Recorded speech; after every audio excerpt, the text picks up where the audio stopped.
किसान भाइयों, गेहूं की फसल में खरपतवार को कंट्रोल करने के लिए कब स्प्रे करना चाहिए? अक्सर किसान कुछ गलतियां कर देते हैं कि सिंचाई के पहले ही खरपतवार नाशक दवा को स्प्रे कर देते हैं और उसके बाद सिंचाई करते हैं। जिससे क्या होता है कि अगर जो आप सिंचाई के पहले ही आप खरपतवार नाशक दवा को अगर जो आप स्प्रे किए हैं, तो जिससे आपको क्या होगा कि ऊपर ऊपर का जो घास होगा, जो खरपतवार होगा, वो मर जाएगा। लेकिन जब आप उसके बाद सिंचाई कीजिएगा, तो उसके बाद आप जैसे ही सिंचाई कीजिएगा, उसमें उर्वरक डालिएगा, तो वो सारी खरपतवार फिर से उग जाएगा। तो किसान भाइयों, कोई भी खरपतवार हो, आपको सिंचाई के 2 4 5 दिन बाद ही स्प्रे करना है। जिससे आपको क्या होगा कि बेस्ट रिजल्ट भी मिलेगा और वो सारी खरपतवार को भी खत्म कर देगा, जैसे गेहूं का भी हो या किसी और का। किसान भाइयों, आज के इस वीडियो में हम बात करने वाले हैं कि गेहूं की फसल में खरपतवार को कंट्रोल करने के लिए कौन सी दवा का हम इस्तेमाल करेंगे, जिससे चौड़ी पत्ती हो, पतली पत्ती हो, सकड़ी पत्ती हो, सभी प्रकार के खरपतवार यानी कि बथुआ, जंगली पालक, सरसों, खरथुआ इत्यादि सभी को ये तुरंत कंट्रोल करे। जिन किसान भाइयों की गेहूं की फसल 18 से 21 दिन यानी कि 30 दिन के अंदर में अगर जो पहली सिंचाई कर देता है, तो उसकी फसल अच्छी से ग्रोथ भी होगी और वृद्धि भी ज्यादा करेगा, उसमें कलों का फुटाव भी ज्यादा आएगा।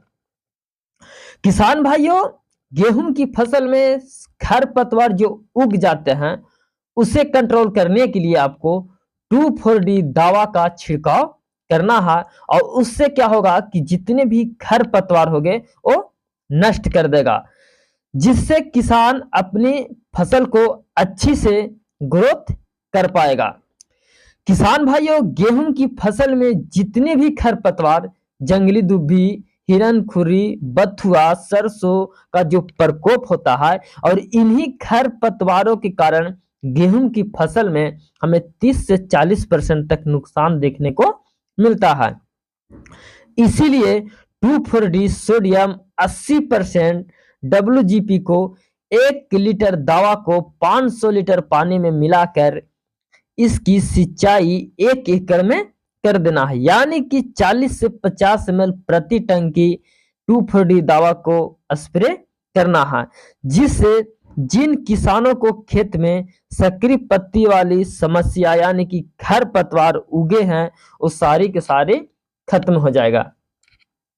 किसान भाइयों, गेहूं की फसल में समय पर अगर जो खरपतवार को आप नहीं कंट्रोल करते हैं, तो आपकी 30 से 40% तो नुकसान होगा, और ज्यादा नुकसान यानी कि 50% तक भी नुकसान कर सकता है। अक्सर आप देखे होंगे कि जिन किसानों को खेत में खरपतवार ज्यादा होगा, उन किसानों को नियंत्रण अगर जो समय पर नहीं किए हैं, तो वो जितने भी खरपतवार होते हैं वो नासुर बन जाते हैं, ना तो उसे नियंत्रण किया जा सकता है, क्योंकि वो सारी खरपतवार होते हैं, क्योंकि वो बड़े हो जाते हैं। और आप जितने भी उसमें उर्वरक, फर्टिलाइजर वो सारी फसल को देंगे, वो फसल नहीं ले पाएगा।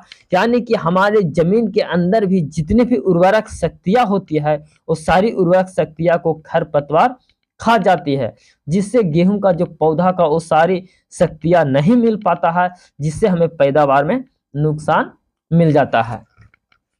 किसान भाइयों, गेहूं की फसल में खरपतवार को अगर जो स्प्रे करना है, तो आप स्प्रे जब भी करें, तो आप सिंचाई के 2 4 5 दिन बाद ही स्प्रे, आपको बेस्ट रिजल्ट मिलेगा और जड़ से आपको जितने भी खरपतवार होंगे वो खत्म हो जाएगा।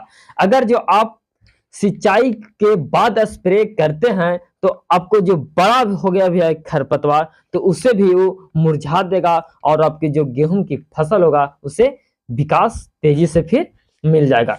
तो किसान भाइयों, वीडियो अगर जो अच्छा लगे तो वीडियो को लाइक, शेयर और सब्सक्राइब जरूर कीजिएगा। बाकी नमस्कार।